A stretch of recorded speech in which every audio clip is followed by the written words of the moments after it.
And I was glad to revisit this one. I was glad that you didn't see it and I got to revisit it, because honestly, I didn't have as like fond memories as I remember, and rewatching it last night, I was freaking loving it. The way he looked at us, you especially, I knew he knew. Low profile. You understand the meaning of the words low profile?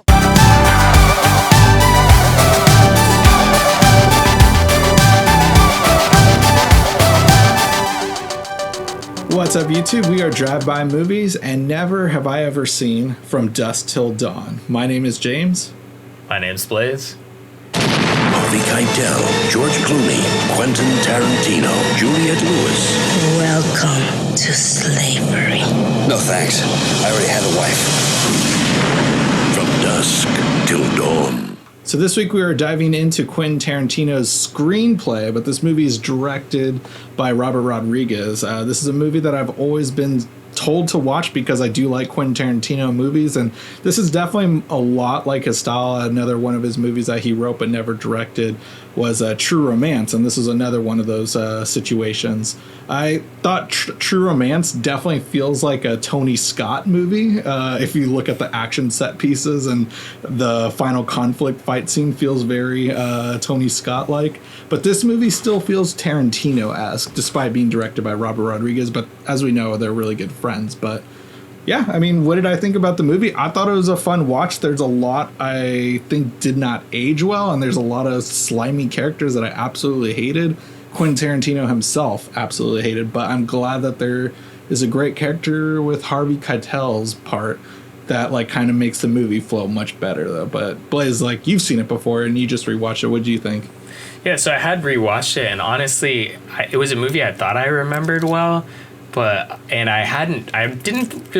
really wasn't fond of it, to be honest. Like, I was just like, it's okay, like it's all right. Like, I rewatched it and I loved it, but I definitely forgot. Like, I thought George Clooney died in the first like maybe 30 to 45 minutes. Like, but no, he's definitely there the whole time.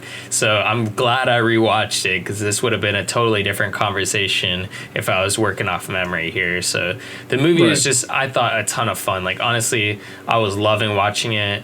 I think Quentin Tarantino's dialogue is just so snappy, and his screenwriting, especially in like a movie like this is an exercise, essentially.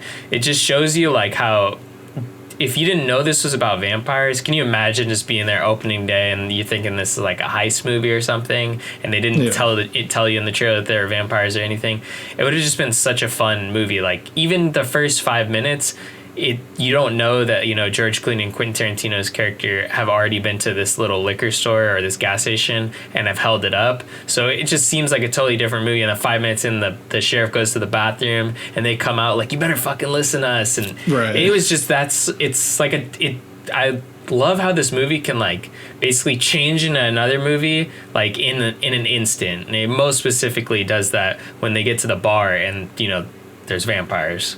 Right. I knew vampires were involved with this movie, but I didn't know the detail of what goes down in the plot. And I actually find it funny that you brought up like this seems like a screenwriting exercise, because I was thinking about that too. Every single script, a writer should be asking themselves questions like, all right, why does it take place here? Why doesn't someone just call someone for help? Why doesn't someone just like leave this place? Like, those are all questions screenwriters need to be asking themselves. And I remember one of the funniest things is that movie with Jason Segel and Cameron Diaz, and it's called Sex Tape, and like everyone's like, wait, how does everyone get their sex tape and stuff? It's like, oh, it's because it's on the cloud. All right, but like clouds are for their phones. Like, oh, they gave out gifts of iPads to everyone. I was like, who wrote this movie? But this movie does like those questions, but actually simplifies it and just makes it to where it makes sense, and the stakes are really high, even though it all takes place in like pretty much just one location.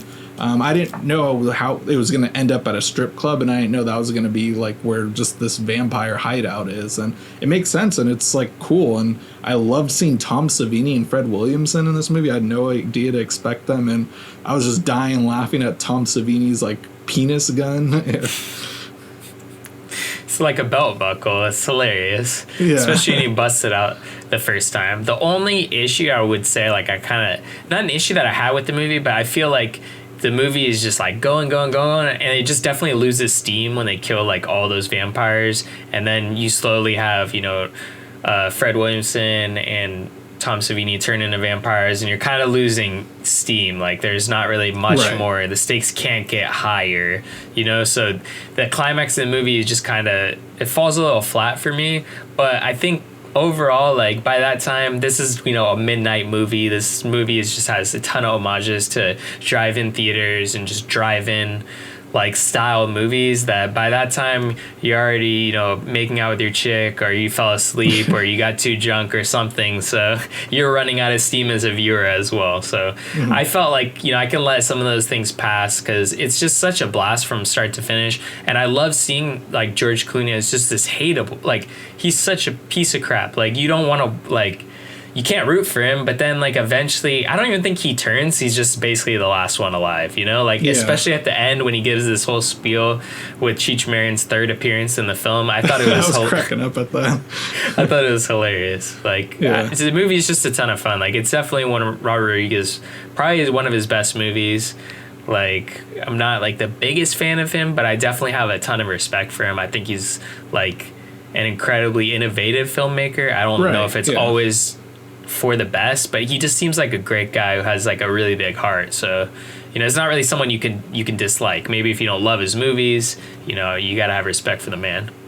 There's a reason why a lot of people show up in his movies for very low like costs and prices and stuff. It's just, he always seemed like a likable guy. And yeah, I'm not the biggest fan of all of his movies, but I mean, watching El Mariachi in our high school film class, I thought that was like just one of the most inspiring things to watch and stuff. Like, if you don't know his story, like, read into it because it's really great. But yeah, it's just cool to see how like he eventually like went on to make a movie like this. George Clooney at such a young age and stuff. And yeah, I agree. He's not the most, him and Quentin Tarantino, you're not meant to like their characters. And I like that they kind of backpedal. They start as the main characters, but they backpedal once Harvey Keitel and his family all get kidnapped and stuff. And I love the scene at the bar where he's like, you won, why are you being such a dick to everyone and stuff, like celebrate and stuff. Like, I thought that was one of the stronger scenes. And the reveal also, like Salma Hayek's like strip dance, like that's a long part of the movie. Then we got that weird foot fetish scene from Tarantino, of course, but then like her reveal as a vamp. What's that? You can tell he wrote the movie. You could tell he wrote the movie for sure. He wrote that specifically for his part.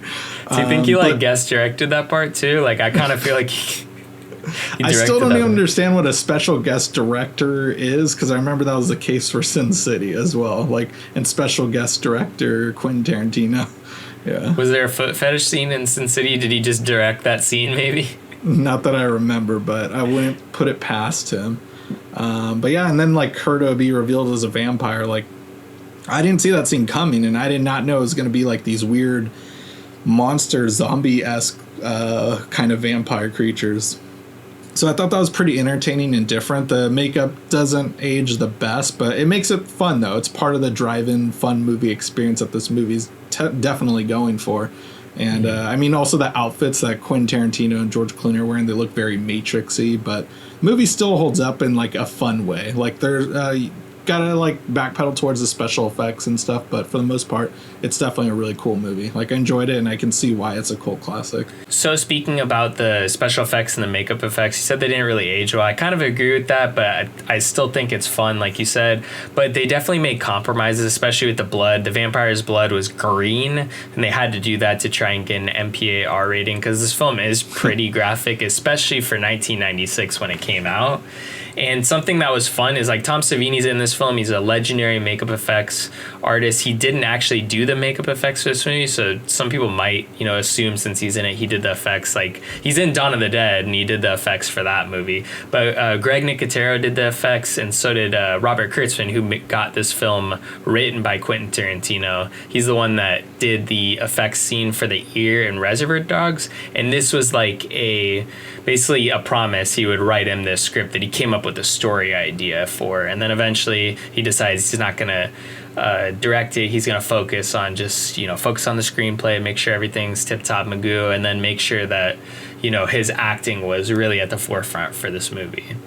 Yeah, and even though he's Tarantino's not in the movie for a whole lot, but like, even though I said I hated his character and how grotesque he is, and I mean, he is a rapist, so like it's just like creepy to see, but like but his performance is still really well done. You're not meant to like his character, and he does a good job of conveying that and seeing his inner monologue turmoils that he's going through when he's kidnapped this daughter and stuff. Like just like they were like really well done scenes, and they all do add a creepy factor to the movie as well and bring up that intensity when they're trying to cross the border. And one of the other things I'd mentioned, Greg Nicotero did some of the work in this movie, but he actually has a fun cameo. He does all the makeup effects on The Walking Dead. I think he's directed some episodes too, but he has a fun cameo where it's like when Tom Savini's character Sex Machine is introduced in the film, like sitting at that table. I think he was just sharpening his knife or something. Oh, when he first shows his little belt buckle gun, it's because Greg Nicotero pulls a switchblade on him, and then he shows his gun. That was his cameo. So I thought there's just a lot of fun little things in this movie. It is like very iconic, and I was glad to revisit this. I was glad that you didn't see it and I got to revisit it, because honestly, I didn't have as like fond memories as I remember. And rewatching it last night, I was freaking loving it. So I'm really glad that we watched this one.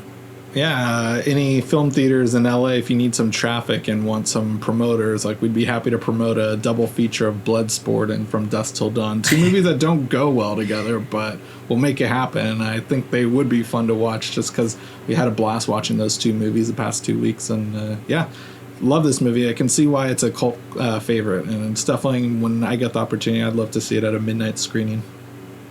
Yeah, most definitely. I think it would be a lot of fun, especially at like a theater. If they just show it on a Friday night at midnight or Saturday, like, dude, this movie is going to be a ton of fun. Definitely a must-see. So if you guys haven't seen From Dusk Till Dawn, like James, there's a great way to support the show is by going into the Amazon affiliate link in the description box below and watching From Dusk Till Dawn. That's a great way to support the show if you rent it there.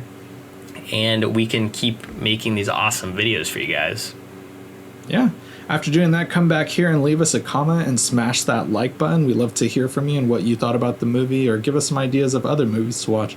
And if you haven't, though, please subscribe and hit that notification bell to get all our latest video updates. That's it for this week, guys. Tune in next week for a brand new Never Have I Ever.